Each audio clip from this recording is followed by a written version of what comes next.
सभी को जय भीम नमोबुद्धाय।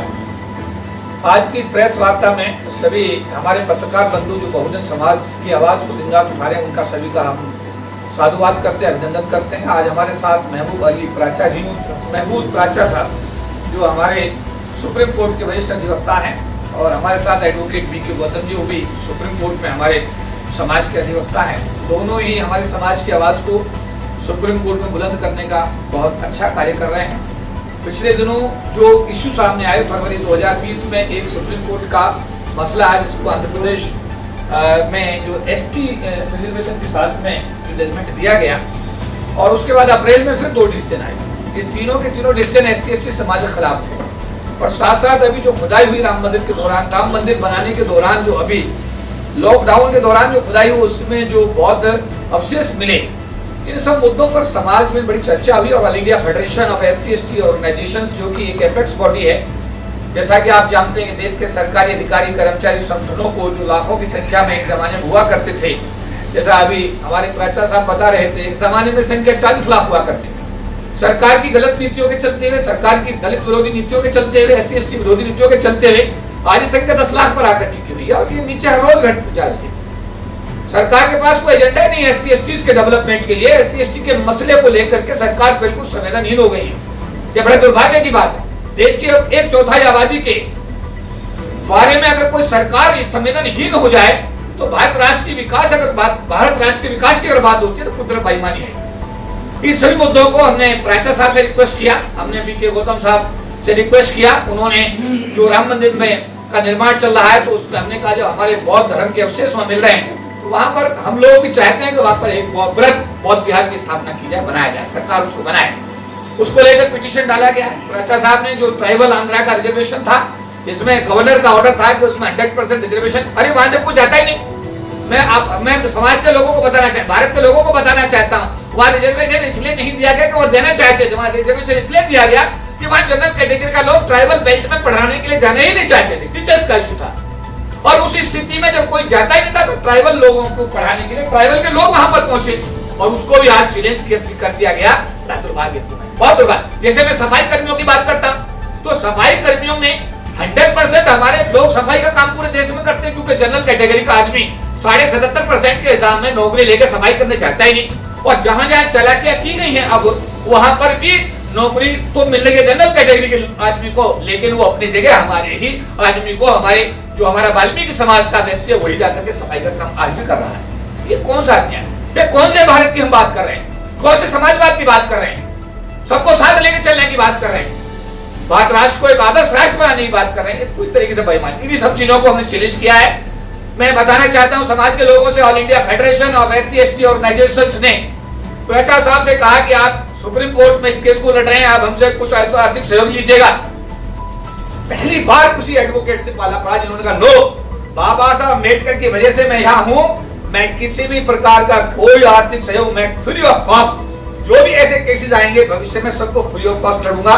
तो मैं प्राचा साहब का हृदय से समाज की तरफ से धन्यवाद व्यक्त करता हूँ। साथ साथ हमारे भाई एडवोकेट वी.के. गौतम साहब ने जो भी राम मंदिर में हमारा जो इशू आया, और इसमें जो अभी जो हमने कहा कि भाई हमारा भी वहाँ बौद्ध विहार बनना चाहिए, जिसमें हमारे बहुत सारे साथी संगठन मैं कहना चाहता हूँ, एक संगठन इस लड़ाई को नहीं लड़ सकता, एक व्यक्ति नहीं लड़ सकता। हम सभी संगठनों को इकट्ठा आना पड़ेगा, एक एक आदमी को आना पड़ेगा। जो भी हमारे समाज में अपने आप को बुद्धिस्ट बोलते हैं, बाबा साहब के अनुयायी अपने आप बोलते हैं, आप सबको एक मंच पर एकजुट होकर के बाबा साहब के बैनर के नीचे, बाबा साहब के संविधान के नीचे आप सबको आना पड़ेगा। और नहीं आए तो 40 लाख थे सरकार की नौकरी में, आज 10 लाख रह गए हैं। 10 साल बाद ये संख्या घटकर जब 2 लाख रह जाए, और बीटेक 90% का बच्चा जब सड़क पर घूमे और आपसे सवाल करे कि 40% की डिग्री लेकर आप तो LIC में अफसर बन गए, बैंक में अफसर बन गए, रेलवे में आप अधिकारी बन गए, मैं 90% की बीटेक और MBBS की डिग्री को लेकर जाऊं तो जाऊं कहां? उस समय समाज के किसी भी बाप के पास में अपने बच्चे के लिए जवाब देने के लिए नहीं होगा। इसलिए उस स्थिति को अगर आप वेव आउट करना चाहते हैं, अरे प्रेरणा लो बाबा साहब अम्बेडकर से, प्रेरणा लो मान्यवर काशीराम से। इन दोनों महापुरुषों का अपने जीवन में अगर आप अनुसरण करेंगे तो इस लड़ाई को हम जीत जाएंगे। जैसा प्राचा साहब ने बताया कि षड्यंत्र बड़ा तगड़ा है। सुप्रीम कोर्ट के सामने मंडल कमीशन का इशू जाता है 1995 में, और रिजर्वेशन प्रमोशन हमारा बंद कर देता है। बड़ी मजे की बात है, वो रिजर्वेशन उसके सामने था ही नहीं। सुप्रीम कोर्ट के सामने इशू कुछ और जाता है, वो हमारा SC ST एट्रोसिटी एक्ट को समाप्त कर देता है। क्या ये काफी नहीं है? कल बाबा साहब का स्टैचू भावनगर में तोड़ दिया गया, उस पर काली पोत दी गई। 8 दिन पहले उनका जो घर था वहां पर जाकर हमला कर दिया गया। अरे क्यों इस शांति प्रिय समाज को? देखिए मैं बताना चाहता हूँ, ये शांति प्रिय समाज है। देश का अमन, चैन, सुख, समृद्धि, शांति इस देश के गरीब आदमी के पेशेंट पर टिकी हुई है। देश की फौज पुलिस के भरोसे नहीं टिकी हुई है। और अगर इसी तरीके से समाज को उकसाया गया तो 2 अप्रैल 2018 भारत के लोगों के लिए मेरा ख्याल है इससे बड़ा और सीखने का, और इससे आपको सीख लेने का और कोई दूसरा उदाहरण नहीं हो सकता। उससे सीख ले सकते हैं। बस उकसाओ समाज को। ये वो समाज है जो खेत में काम करता है, गन्ना बोता है, धान बोता है, कपास बोता है, तब जाकर के कृषि प्रधान देश बनता है। ये शहरों में आकर के मल्टी स्टोरी बिल्डिंग बनाता है, सड़कें बनाता है, फ्लाईओवर बनाता है, तब जाकर के इस देश का शहरी विकास होता है। और जिन बिल्डिंगों को ये बनाता है उन बिल्डिंगों में ये जाकर के कभी एक बार अंदर घुस भी नहीं सकता। तो इस समाज के पेशेंस को टेस्ट मत करो। सुप्रीम कोर्ट के जजों को मैं कहना चाहता हूँ, अरे आपने 97 से मैं देख रहा हूँ, 97 में 5 आपने आरक्षण विरोधी आदेश जारी कर दिए। DOPT ने भी एक के बाद एक जारी कर दिया। उनको लेकर आंदोलन हुआ। 97 में रैली हुआ, 98 में रैली हुआ, 2000 में 99 में रैली हुआ। सुप्रीम कोर्ट पे हम लोग गए, प्रोटेस्ट किया, कंटेम्प्ट ऑफ सुप्रीम कोर्ट का मुकदमा हम पे चला। 97 का मुकदमा हम पे लगा, 99 का रैली का मुकदमा हम पे लगा। दुनिया भर के मुकदमे हम लोगों ने जीते हैं। जो लोग इधर बैठे हुए हैं, इनका इतिहास एक दिन का नहीं है। दुनिया भर के संघर्ष इन लोगों के साथ जुड़े हुए हैं। तो मेरा निवेदन यह है कि मैं भारत के उन लोगों से अपील करना चाहता हूं जो देश का सौहार्द बिगाड़ना चाहते हैं, जो इस देश में बाबा साहब की स्टैचू के साथ छेड़छाड़ करके इस बम्बेकरवादियों को सड़क पर लाना चाहते हैं। साथ मत करो। ये आपके हक में जा सकता है, लेकिन भारत राष्ट्र के हक में बिल्कुल नहीं है। भारत राष्ट्र के अमन चैन को बने रहने दीजिएगा। मैं सुप्रीम कोर्ट के जजों से भी कहना चाहता हूँ, अरे कुछ कम से कभी इस देश के गरीब लोगों के बारे में तो सोचिए। 97 से मुझे जहां तक याद है, एक भी डिसीजन सुप्रीम कोर्ट का SC ST के पक्ष में मैंने आता दिखाई नहीं दिया। और अगर कोई एक आध बैंक जब हमारे बैंकों के साथियों ने लड़ा, वो मुकदमा, वो फैसला हमारे पक्ष में भी आया, उसका आज तक इम्प्लीमेंटेशन उसका हुआ नहीं। मेरा कहने का और फिर उसको सुप्रीम कोर्ट ने वापस ले लिया। तो मैं सुप्रीम कोर्ट से भी अपील करूंगा, भारत सरकार से भी अपील करूंगा, भारत में जो असामाजिक तत्व ऐसी हरकत करें उनसे भी अपील करूंगा कि देखिए ये अमन, ये जो समाज है ये बहुत ही शांति प्रिय समाज है। ये बाबा साहब को मानने वाला समाज है, बौद्ध धर्म को मानने वाला समाज है। ये भारत के विकास के लिए समर्पित है। ये मानते हैं कि देश हमारा है, हम आदिवासी हैं, मूल निवासी, देश हमारा है, इसलिए हम अपने देश की संपत्ति को नहीं तोड़ सकते, हम अपने देश के खिलाफ सोच भी नहीं सकते। लेकिन उसके बावजूद अगर बाबा साहब के मान लिया जुड़ी हुई यादों को आप छेड़ेंगे, बाबा साहब के स्टेचू के साथ ये काम करेंगे, हमारे रिजर्वेशन के साथ छेड़छाड़ करेंगे, मुझे लगता है ये अति होगी। और ये अति अगर कल कुछ भी ऐसा होता है उसके लिए आप लोग जिम्मेदार होंगे। SC ST OBC माइनॉरिटी समाज उसके लिए बिल्कुल जिम्मेदार नहीं होगा। तो मैं इस बात पुनः प्राचा साहब का आभार व्यक्त करूंगा। मैं अपने छोटे भाई, बच्चे समान मेरा एडवोकेट जो हमारे हैं PK गौतम साहब, उनका धन्यवाद करूंगा कि आपने ये आवाज सुप्रीम कोर्ट में उठाई है। पर मैं एक बात और कहूंगा समाज के लोगों से, अगर कोई देखिए अब इन केसों में पैसे की कोई जरूरत नहीं है, कोई पैसा मांगता बिल्कुल मत दीजिएगा। आज India federation SC ST organisation free of cost इन सारे मुकदमों को सुप्रीम कोर्ट में लड़ेगा, हाई कोर्ट में लड़ेगा। किसी भी समाज के किसी व्यक्ति को कोई पैसा नहीं लिया। अगर इन कोर्ट केसेस के नाम पर अगर समाज का कोई भी नेता आपसे पैसा मांगता है, मेरी निवेदन है किसी को 5 पैसे मत दीजिए, क्योंकि ये भी एक बड़ा स्कैम है। इसके बारे में मैं ज्यादा नहीं कहना चाहता, लेकिन इसमें बड़ी पीड़ा होती है। मुकदमा कुछ और होता है, नेता कुछ और प्रेजेंट करता है। हम कह रहे हैं इस बात को, हम लड़ेंगे, हम फेडरेशन लड़ेगा, समाज का पूरा सहयोग है। इसलिए मैं ये कहूंगा कि अगर कोई नेता आपके पास पैसा मांगने आए तो उससे कहो all India federation of SC ST organisation इसके उसको फ्री ऑफ कॉस्ट लड़ रहा है, इसलिए पैसे देने की किसी को आवश्यकता नहीं। तो मैं एक बात उन्हें बहुजन मीडिया के जामा साथियों का, हमारे मीडिया के जो साथी हैं, दिन रात विषम परिस्थितियों में भी आप लोग हमारी समाज की आवाज को आपने जिंदा रखा हुआ है, आपने समाज को एक नई ताकत दी है। मैं आपका अभिनंदन करता हूँ, आभार व्यक्त करता हूँ। और आज प्राचा साहब आए और एडवोकेट PK गौतम साहब आए, हमारे चीफ पैटर्न माननीय जोशी साहब, हमारे चेयरमैन इंजीनियर BS भारती साहब, हमारे पूर्व चेयरमैन हमारे अशोक कुमार साहब, हमारे कोषाध्यक्ष इंजीनियर हमारे ब्रज भूषण साहब, और विशेष रूप से आज हमारे बीच पधारे हैं अनुसूचित जाति जनजाति संसदीय कल्याण समिति यानी parliamentary committee on the welfare of scheduled caste scheduled tribes के ज्वाइंट सेक्रेटरी संयुक्त सचिव भारत सरकार। जय हिंद साथियों, आपको सभी को बहुत बहुत सबसे पहले तो शुक्रिया अदा करना चाहते हैं कि आप एक बहुत ही छोटे नोटिस पे आए। और आज जो हमारी देश भारत में जो हालात चल रहे हैं, कोरोना वायरस की आड़ लेकर जो संविधान को खत्म करके और मनुस्मृति लागू करने के लिए जो चेष्टाएं की जा रही हैं आज की सरकार द्वारा, उसके लिए हम सभी बहुजनों को आगे बढ़कर संविधान की रक्षा करने के लिए लड़ाई करनी पड़ेगी। ये बात हम आपके माध्यम से, असली मीडिया जो है उसके माध्यम से रादर मैं कहूँगा, देश तक पहुँचाना चाहते हैं, देश के सभी बहुजनों तक पहुँचाना चाहते हैं और देश के सभी अम्बेडकरवादियों तक भी पहुँचाना चाहते हैं। पिछले कुछ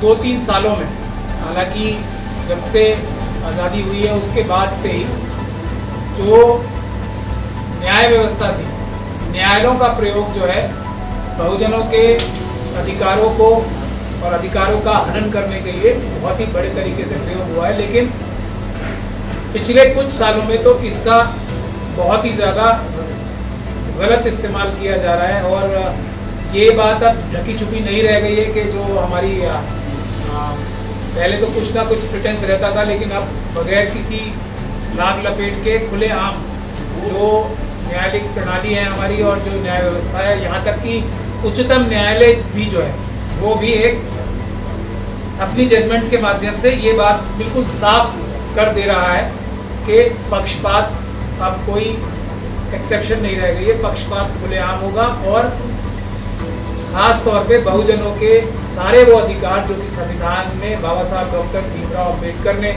दिलवाए थे और बाबा साहब भीमराव अम्बेडकर ने जो संविधान के जरिए इंसान को इंसान के बराबर लाने की चेष्टा की थी, वो सब समाप्त कर देना चाहते हैं ये जो मनुवादी व्यवस्था है आज की। और ख़ास तौर पे जो पिछली सरकार आई है उसने तो इसमें इंतहाई की। इसमें कुछ जो बड़े हमले हुए हैं जिसका श्रेय, और ये बात बहुत ही मुखर तौर पे कही जाती रही है पहले भी, कि जब आप इलेक्शन भी जीतने की स्थिति में आ जाओगे नंबर्स की वजह से अपनी, तो न्यायालयों का प्रयोग होगा आपके अधिकारों की का हनन करने के लिए। वो बात आज बिल्कुल खुल के सामने आ गई। तो 2 मुद्दे ऐसे हैं जो बहुत ही महत्वपूर्ण है। हमारे मित्र एडवोकेट गौतम साहब भी हैं, एक मुद्दे पर वो ज़्यादा तफसील से डिटेल में बताएंगे, लेकिन मैं उसकी सबसे पहले उसी का जिक्र कर देता हूँ। उसके बाद जो 3 दूसरे केसेस हैं उस पर हम लोग आएंगे। पहला मुद्दा है जो बाबरी मस्जिद और जो बुद्ध विहार की जो अयोध्या में जो 2 जगहें हैं उसमें पिटीशन सुप्रीम कोर्ट ने बहुत ही एक विचित्र बाबरी मस्जिद के और बुद्ध विहार के केस में की है।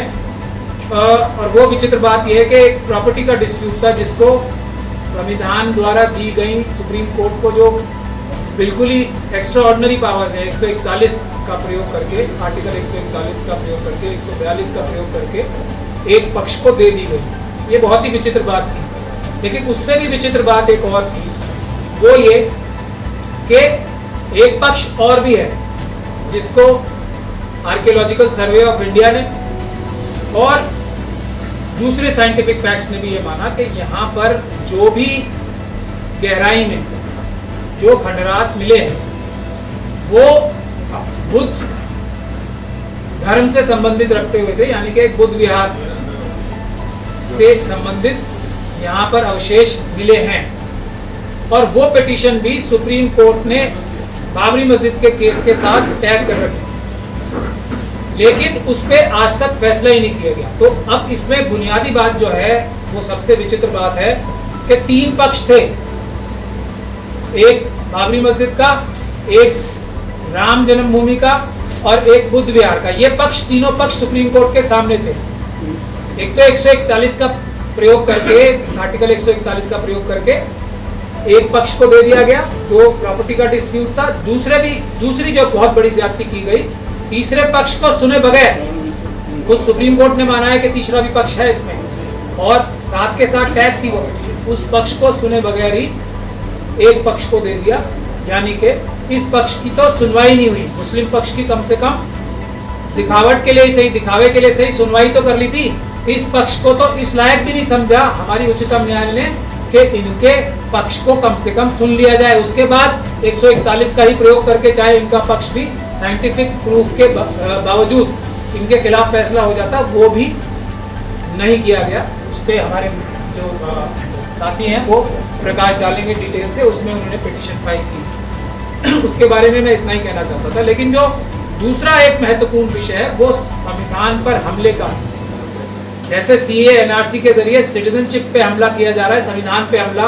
सिटीजनशिप ही संविधान का सबसे बड़ा जो गिफ्ट है, या संविधान के सारे जो राइट्स या हक जो आते हैं एक नागरिक के ऊपर, वो सिटीजनशिप से आते हैं। तो उस पर तो एक आप लोग सब देख ही रहे हैं कितना बड़ा हमला किया जा रहा है सिटीजनशिप के ऊपर, और वो सिर्फ मुसलमानों के ऊपर ही नहीं, SC ST OBC की सिटीजनशिप पे भी हमला है। उसके बारे में मैं बहुत बार बता चुका हूँ, आज उस तरफ नहीं जाऊँगा।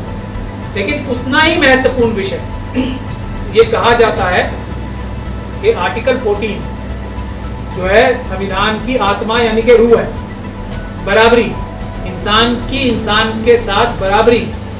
भारत के संविधान की जो बाबा साहब का सबसे बड़ा गिफ्ट है वो बराबरी है, सबके लिए बराबरी। उसके ऊपर हमला हो रहा है, रिजर्वेशन के ऊपर हमला कर, और ना सिर्फ ये सरकारें कर रही हैं बल्कि कोर्ट भी, ना सिर्फ अलग अलग हाई कोर्ट्स बल्कि सुप्रीम कोर्ट भी ये कर रहे हैं। उसकी 3-4 मिसालें नई नई सामने आई हैं।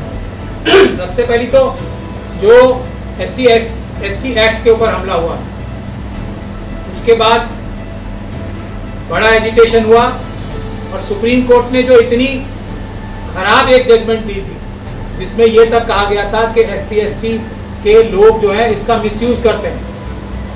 लेकिन जनता की अदालत सबसे बड़ी होती है, जनता ने उसमें अपना रोष का प्रकट किया, और एक मुझे लगता है बहुत थोड़े रोष का ही प्रकट किया था।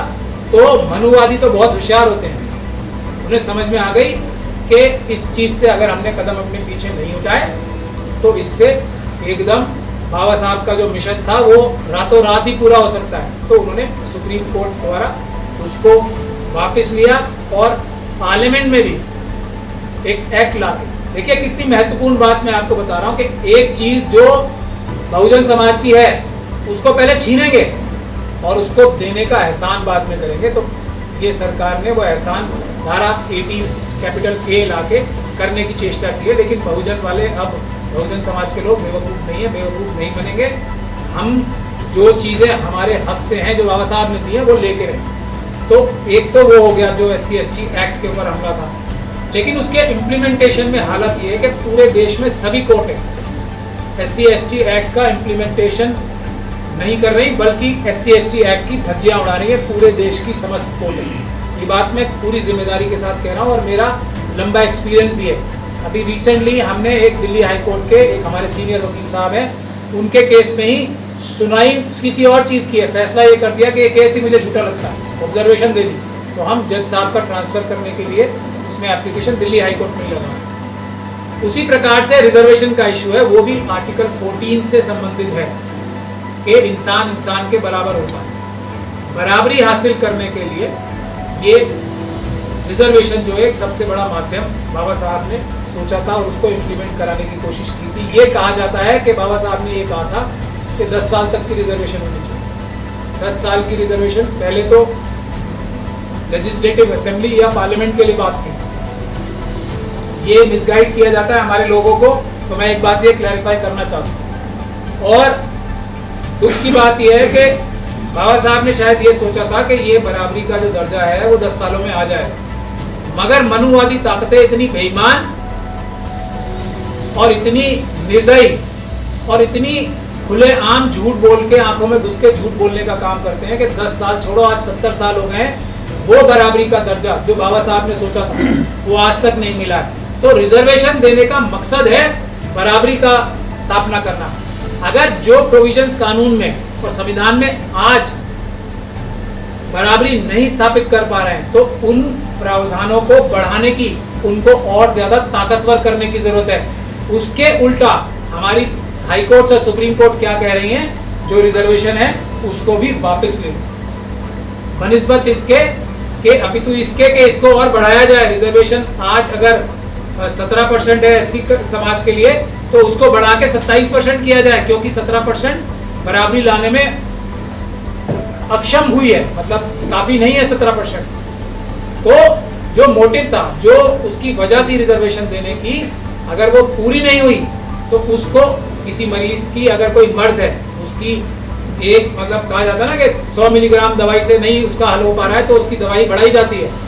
तो ये ना करके वो दवाई और कम करने की चेष्टा जो की जा रही है, उसके लिए पहले एक उत्तराखंड की जजमेंट आई थी जिसमें सरकार के इस फैसले को, एक नागराज की जजमेंट है जो आप सब लोग जानते ही हैं, इंदिरा साहनी की जजमेंट के बाद नागराज की जजमेंट आई, जो इंदिरा साहनी की जजमेंट में जो 50% का कैप लगाया गया था उसको भी डाइल्यूट करने के लिए थी। और ये कहा गया था कि जहां जहां सरकार को ऐसा लगेगा, एक रिसर्च कराने के बाद, एक कमेटी बनाने के बाद रिजर्वेशन देने की जरूरत है उस कम्युनिटी को अपलिफ्ट करने के लिए, यानी कि SC/ST को अपलिफ्ट करने के लिए। अब देखिए कितनी मजाहिया बात है, ये सुप्रीम कोर्ट कह रहा है कि इसकी इन्वेस्टिगेशन करने की जरूरत है कि SC/ST कम्युनिटी जो है वो पिछड़ी है, इसके लिए एक कमेटी बनाने की जरूरत है। मतलब कितनी ज्यादा जो चीज सामने नजर आ रही है उसके लिए भी किसी ना किसी तरीके से उसको डिफीट करने के लिए नागराज की जजमेंट ने ये कहा कि इसकी इन्वेस्टिगेशन होगी। चलिए इन्वेस्टिगेशन भी हो गई, तो उत्तराखंड की सरकार ने ये कैबिनेट डिसीजन किया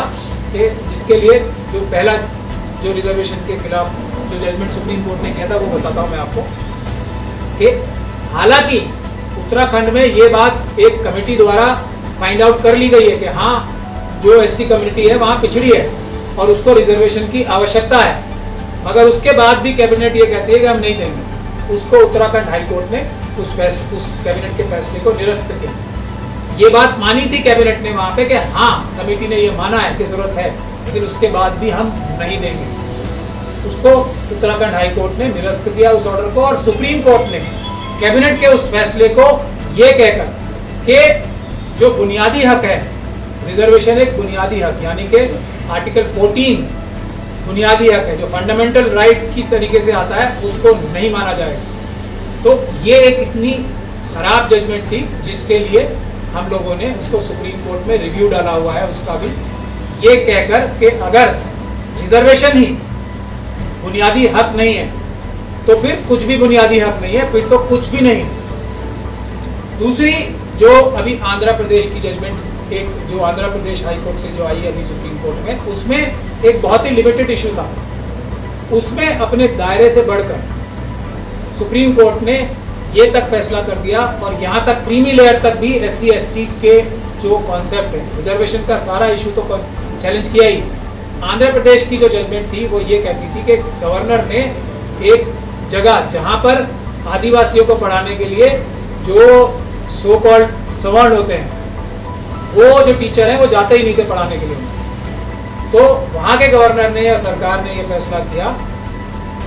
मुझे लगता है दिखाने के लिए ही होते हैं सारे फैसले, क्योंकि अब ये बताइए कि कोर्ट से तो हम इसको निरस्त करा ही लेंगे। ये फैसला किया कि यहाँ पर सिर्फ और सिर्फ 100% आदिवासी टीचर ही होंगे।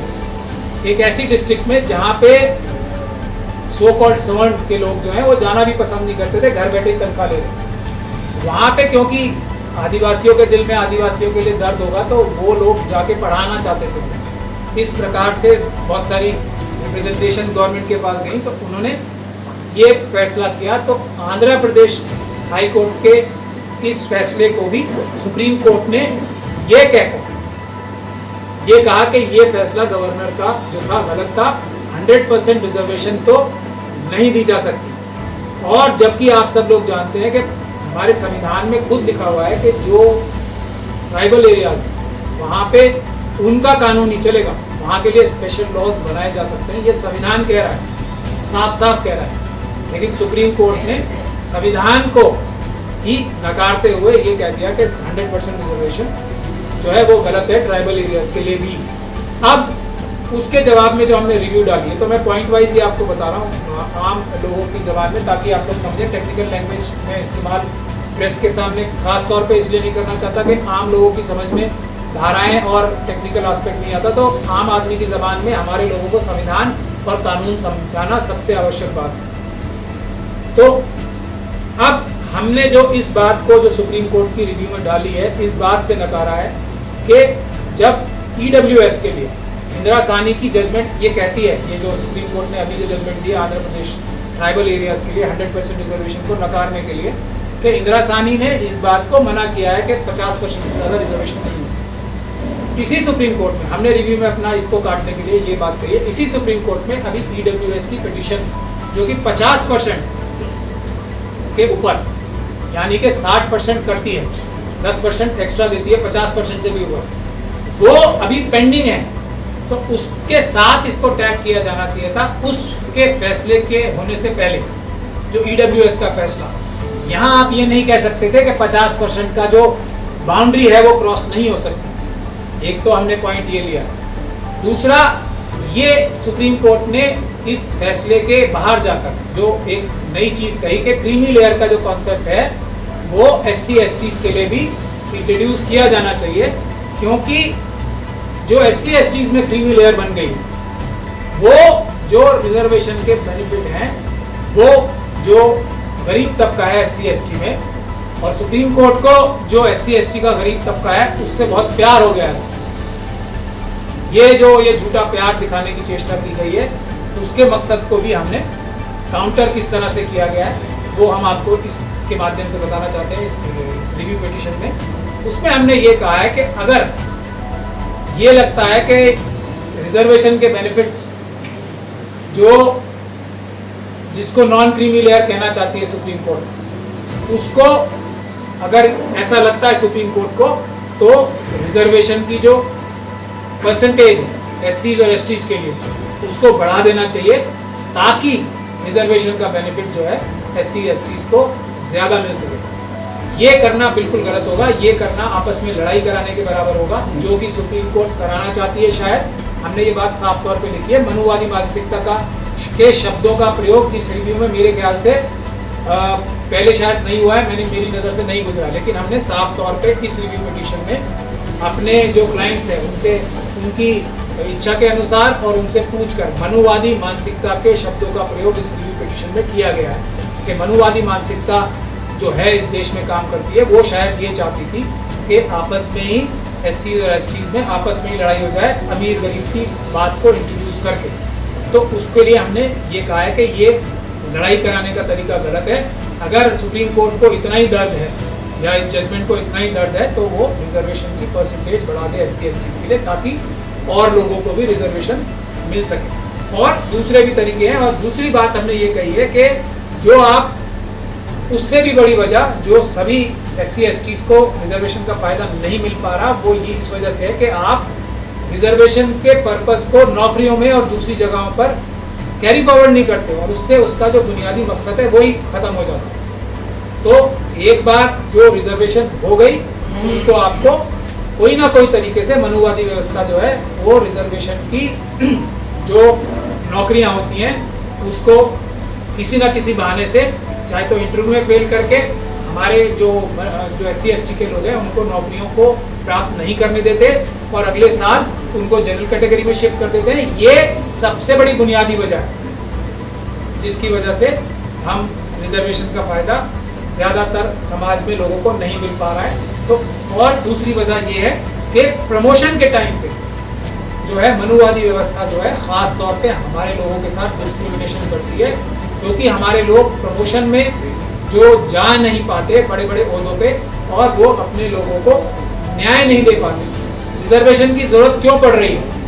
रिजर्वेशन की ज़रूरत इसलिए पड़ रही है क्योंकि मैंने एक सुप्रीम कोर्ट में जो एम्स का केस आर्ग्यू किया था उसमें एकलव्य का एग्जाम्पल दिया था, वो आप लोग चाहें तो जजमेंट में देख भी सकते हैं। इस वजह से नहीं कि हमारे लोग काबिल नहीं हैं, बल्कि बहुजन समाज के लोग जो हैं वो जो ये सो कॉल्ड अपर कास्ट के लोग हैं उनसे ज़्यादा कैपेबल हैं।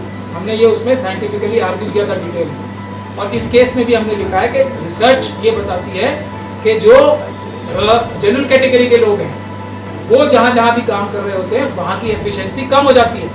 जहाँ रिजर्व कैटेगरी या रिजर्व जॉब जिस जगह भी काम करने का मौका मिलता है वहाँ पे एफिशिएंसी उस फील्ड में बढ़ जाती है। तो अगर मेरे ख्याल से 100% रिजर्वेशन कर दी जाए और जनरल कैटेगरी को डीनोटिफिकेशन, हमने रिजर्व उसमें तो रिव्यू में नहीं लिखा है, लेकिन मेरा विचार ये है कि अगर एक नेगेटिव रिजर्वेशन हो जाए, इन लोगों को नौकरियों से और दूसरी जगह से जो सो कॉल्ड अपर कास्ट है उसको निकाल दिया जाए तो देश की एफिशिएंसी जो है बहुत बढ़ जाएगी, क्योंकि तब 100% जो नौकरियों पे भी और दूसरी जगहों पे देश के एफिशिएंट लोग यानी कि बहुजन समाज के लोग आ जाए, मगर वो हम किसी और पिटीशन में इस्तेमाल करेंगे। लेकिन आज हमने इस पिटीशन में ये साफ तौर पे बात लिखी है कि ये दोनों वजूहात हैं जिससे के बेनिफिट सब लोगों को नहीं मिल पा रहा। इस वजह से हमें रिजर्वेशन की जो परसेंटेज है वो बढ़ानी चाहिए किसी भी हालत में, तभी इसको इसका जो असली जो सुप्रीम कोर्ट दिखाना चाहती है उसका मकसद ये है कि वो बहुत कंसर्न है SC और ST कम्युनिटी के लिए, वो कभी पूरी हो पाएगी। तो बुनियादी तौर पे हमने ये जो आम आदमी की समझ में बातें आ सकती हैं वो हमने ये बुनियादी मसले उठाए हैं पॉइंट्स, लेकिन उसके अलावा भी टेक्निकली भी हमने सारे जो इनके जो आर्टिकल्स हैं, जो नॉन ऑब्स्टेंट क्लॉजेज हैं, जिसकी वजह से 371D और बाकी चीज़ों में जो ये दखलंदाजी हो ही नहीं सकती, क्योंकि ये बेसिक स्ट्रक्चर है। रिजर्वेशन जो है संविधान की मूलभूत भावना के साथ आता है, क्योंकि ये आर्टिकल 14 और 15 से करेक्टेड वस्तु है, तो वो भी हमने ली है। तीसरी एक और चीज़ जो हमें बहुत ही होशियार होना है उससे भी, एक तमिलनाडु हाई कोर्ट की जो सुप्रीम कोर्ट में तमिलनाडु में जो मेडिकल कोर्सेज में OBC कम्युनिटी के रिजर्वेशन की जो बात कही गई थी 50% से ज़्यादा, उसको भी सुप्रीम कोर्ट ने नकार दिया है। लेकिन उसमें सुप्रीम कोर्ट ने वापस जो पिटिशनर्स थे उन्हें वापस चेन्नई मद्रास हाई कोर्ट भेजा है, तो उसमें भी मुझे ये निर्देशित किया गया था कि हम उसमें भी मद्रास हाई कोर्ट में भी इंटरवेंशन फाइल करेंगे। लेकिन वो भी एक बहुत खतरनाक मसला है कि उसमें जो मेडिकल कोर्सेज में जो एडमिशन लेने का है उसमें OBCs को अपनी परसेंटेज के हिसाब से 50% क्रॉस करके इजाज़त नहीं मिलनी चाहिए, ऐसा सुप्रीम कोर्ट ने प्राइमा पेशा एक व्यू दे के मद्रास हाई कोर्ट भेजा है। तो इससे भी हमें बहुत होशियार रहना चाहिए, क्योंकि जो रिजर्वेशन के खिलाफ किसी भी प्रकार से कहीं से भी कोई जजमेंट आती है उसके खिलाफ सुप्रीम कोर्ट अगर टिप्पणियां करता है तो हमें एकदम चौकन्ना हो जाना चाहिए, चाहे वो OBCs के लिए हो चाहे वो SC ST के लिए हो, तो हमें तुरंत उसको काउंटर करना चाहिए, क्योंकि एक जजमेंट का इस्तेमाल दूसरी जगह किया जाता है, वही कॉन्सेप्ट सब जगह लागू होगा। तो रिजर्वेशन पे सुप्रीम कोर्ट के माध्यम से बहुत बड़ा हमला हो रहा है, जिसके लिए हम लोगों को कमर कस के तैयार रहना चाहिए, चाहे तो हमें इसे जनता की अदालत तक ही ले जाना पड़ेगा। आखिरी बात जो मैं ये कहना चाहता हूँ, जो रिजर्वेशन 10% का है वो 50% की बात तो अब खत्म हो चुकी है। 100% रिजर्वेशन के लिए अब कोई भी बैरियर नहीं है कानून तौर पे, खास तौर पे इंदिरा सानी और नागराज की जजमेंट का बैरियर अब नहीं रहा है, क्योंकि EWS की रिजर्वेशन देके वो 50% का बैरियर तोड़ दिया गया। एक जो काम हम कर रहे हैं वो ये और है जो कि हम सुप्रीम कोर्ट की सारी जजमेंट जो रिजर्वेशन पे आज तक आई हैं उनका एक डेटा बना रहे हैं, और हाई कोर्ट्स की भी जितनी भी जजमेंट रिजर्वेशन के ताल्लुक से आई हैं, फेवर में हो चाहे अगेंस्ट हो, उसका भी सब हम डेटा एक बैंक तैयार कर रहे हैं, जिस पे हम जो हम पब्लिक डोमेन में उसका समरी बना के हम देंगे, ताकि हमारे बहुजन समाज के लोगों को साफ तौर पे पता लग जाए कि किस प्रकार से कोर्टों के माध्यम से रिजर्वेशन का होने के बावजूद एक तो रिजर्वेशन का फायदा नहीं लेने दिया आज तक, और अब रिजर्वेशन खत्म करने की बात आ गई है। हालांकि रिजर्वेशन का फायदा हमारा समाज बिल्कुल भी नहीं ले पाया है, ना के बराबर ही फायदा मिला है आज तक रिजर्वेशन। बहुत बहुत धन्यवाद। सबसे पहले तो मैं आप सबको धन्यवाद करूंगा, और साथ ही साथ धन्यवाद के साथ हमारे चौधरी साहब हैं जिन्होंने ये सब अरेंज किया है और ये सारी पिटीशन उन्होंने डलवाई है, उसके लिए उन्होंने खर्चे भी किए। साहब ने जो रिजर्वेशन की अभी बात की है और डिटेल में की है, उसमें साहब ने EWS बोला था, शायद आप लोग नहीं समझ पाए हों। EWS जो इकोनॉमिकली वीकर सेक्शंस हैं। पहली बात, संविधान निर्माताओं ने जब रिजर्वेशन की बात की थी तो रिजर्वेशन कोई गरीबी उन्मूलन का प्रोग्राम नहीं है। देखिए 3-4 मैं एग्जाम्पल आपको देना चाहूँगा। हमारे जगजीवन राम बाबू जो बहुत पैसे वाले धनाढ्य थे, लेकिन उनके साथ फिर भी कास्टेज और अनटचेबिलिटी प्रैक्टिस की गई है।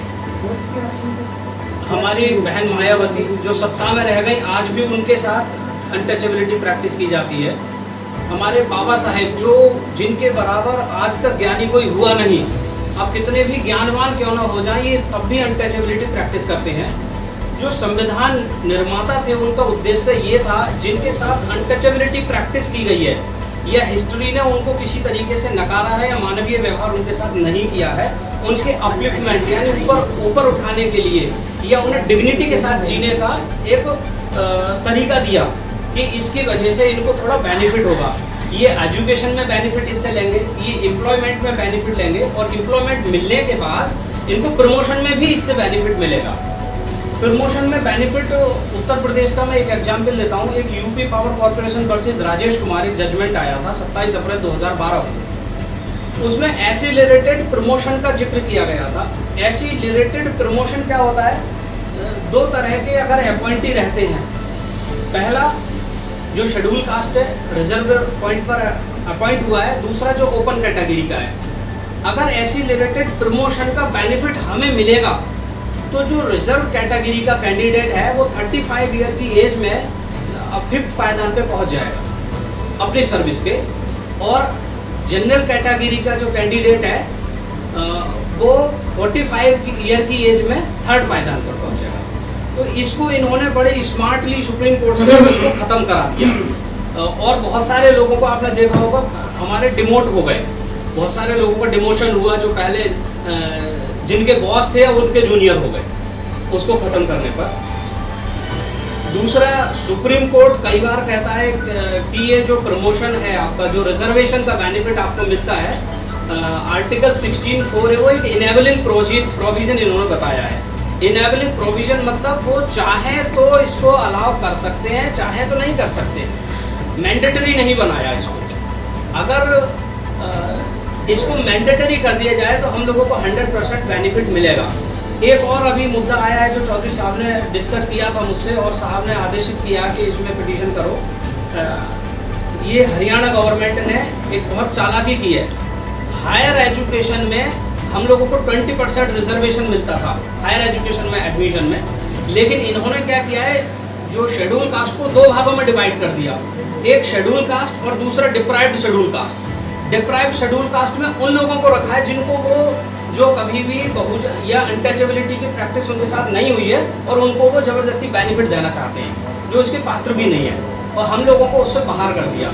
इसका मतलब 10% ही हमारा छोड़ा है इन्होंने।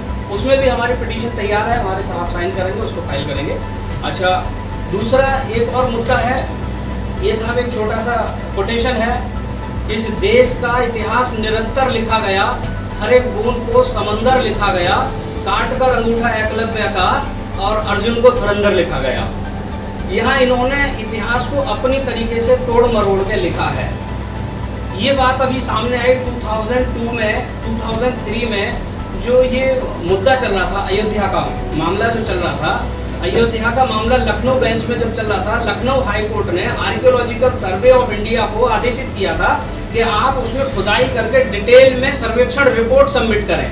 उन्होंने डिटेल में 300 पेज की वो डिटेल रिपोर्ट है जो मैंने अपनी पिटीशन में लगाई है, उसमें उन्होंने ये बताया कि वहाँ से जो निकले थे बुद्धा स्टैचू निकले थे, इंस्क्रिप्शंस निकले थे, धम्म चक्र निकला, बुद्धिस्ट सिंबल निकले थे और अशोक पिलर्स निकले हैं, 7 ब्लैक टच स्टोन निकले हैं और ये इसमें ब्रोकन आइडल्स निकले हैं। ये पिटीशन जब सुप्रीम कोर्ट में चल रही थी 2018 से, एक पिटीशन जो बुद्धिस्ट रिलीजन से संबंधित जो आर्टिकल्स वहाँ से निकले हैं उनको नेशनल मॉन्यूमेंट डिक्लेयर करने के लिए, उनको प्रिजर्व करने के लिए और वहाँ एक बुद्ध विहार बनाने के लिए सिंस 2018 एक पिटीशन पेंडिंग है, जिसको सुप्रीम कोर्ट ने पहले ओरिजिनल मैटर के साथ टैग किया, फिर डीटैग किया, उनको कभी भी आर्ग्यूमेंट का मौका नहीं दिया। अब 9/11/2019 को इन्होंने फाइनल जजमेंट उसमें दे दिया। कुछ पोर्शन एक विशेष पक्ष को दिया, कुछ दूसरे विशेष पक्ष को दिया। खैर हम उस जजमेंट को चैलेंज नहीं कर रहे हैं। 9/11/2019 में इन्होंने वो जजमेंट दिया और 11 मई 2020 को वहाँ पर कंस्ट्रक्शन का काम स्टार्ट हो गया। 21 मई 2020 को वहाँ पर ये आर्टिकल्स प्राप्त हुए सारे। ये न्यूज़ 22 मई को ये न्यूज़ में सर्कुलेट हुआ और उसके बाद इन्होंने सारा मैटर ख़त्म कर दिया। हमारे जो पिटिशनर हैं the Buddhist society of India, all India SC/ST federation, Samata Sainik Dal और समस्त पाली भाषा ग्रुप, ये हमारे पिटिशनर हैं। इन्होंने जो अधिकारी हैं, जो वहाँ पे डीएम हैं, तुरंत जैसे ही न्यूज़ पढ़ा, इन्होंने न्यूज़ पढ़ने के बाद एक रिप्रेजेंटेशन उनको भेजा, क्योंकि according to national monument archaeological remains act, उसके तहत वहाँ की जो गवर्नमेंट है उसकी जिम्मेदारी है कि जो हिस्टोरिकल जो आर्टिकल्स निकले हैं उनको प्रिजर्व करे, प्रोटेक्ट करे, ताकि उसको कोई डिस्ट्रॉय ना कर पाए। और उन्होंने ये डिमांड भी किया कि इसमें आर्कियोलॉजिकल सर्वे ऑफ इंडिया की एक डिटेल में रिपोर्ट लगाई जाए और उनसे कार्बन डेटिंग एनालिसिस कराया जाए कि ये कितने पुराने हैं, मंदिर मस्जिद इन सब के अलावा जब ये निकल रहे हैं तो ये कितने पुराने हैं।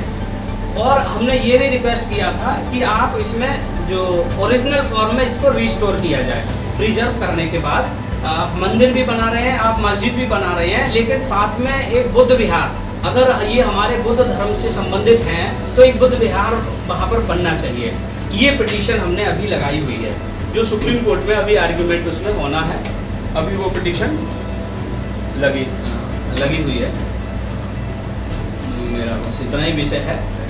Thank you. ये नेपाल के प्रधानमंत्री ने कह दिया है कि जो जिस राम की वहाँ पर बात की गई है उसमें, अब वहाँ वो राम दरअसल वहाँ के थे ही नहीं, वो नेपाली राम। जी। तो एक नई बहस का एक चर्चा शुरू हो गया है। आप बताइए सर, आप इस पर क्या कहेंगे? इस पे तो हम यही कहेंगे कि ये पहली बात जो है ना, सबसे बुनियादी बात जो हम तो वो कह ही चुके हैं कि जब इसमें 3 पक्ष थे तो तीसरे पक्ष को सुने बगैर फैसला करना गलत है। अब अगर कुछ नई जानकारियां आ रही हैं और वो भी किसी देश के प्रधानमंत्री कह रहे हैं उस बात को, तो उसको भी नज़र में रखा जाना चाहिए उस पिटीशन में, जो कि अभी आपके सामने हमारे भाई ने आपको बताई है। तो ये फैक्टर भी इस बात को इस पिटीशन में उसकी सुनवाई की जानी चाहिए, जो अभी बुद्ध समाज की तरफ से पिटीशन है, और उसमें इस बात का भी पूरा ख्याल रखा जाना चाहिए। और अगर ज़रूरत पड़े तो उसी के हिसाब से अगर उनकी बातों में कुछ तथ्य है तो उनसे मंगाए जाने चाहिए और उसको भी नज़र में रखा जाना चाहिए इससे पहले कि फैसला किया जाए। सर अगर हमें कोई ऑथेंटिक डॉक्यूमेंट मिलता है तो हम इस बात को ज़रूर अपनी पिटीशन में रखेंगे। एक पॉलिटिकली उनका अगर मूव है तो उसको हम ऐसे न्यूज़ रिपोर्ट को तो वहाँ एविडेंस में नहीं लगा सकते। जब तक एक ऑथेंटिक डॉक्यूमेंट नहीं होगा तब तक उसको नहीं, ये तो आपकी बात ही, जो आपने पिटीशन डाली है, ये तो आपकी बात ही सिद्ध करती है कि जो वहाँ से खुदाई में पुरातत्व मिले हैं उनके आधार पर ही, क्योंकि यहाँ जो जब केस लड़ा जा रहा था बाबरी मस्जिद और मंदिर के बीच की लड़ाई थी, तब ये जो चीज़ें थी, यानी पुरातत्व विभाग की कोई रिपोर्ट वहाँ मायने नहीं रख रही थी। सुप्रीम कोर्ट का फैसला ऐसे ही दे दिया गया था।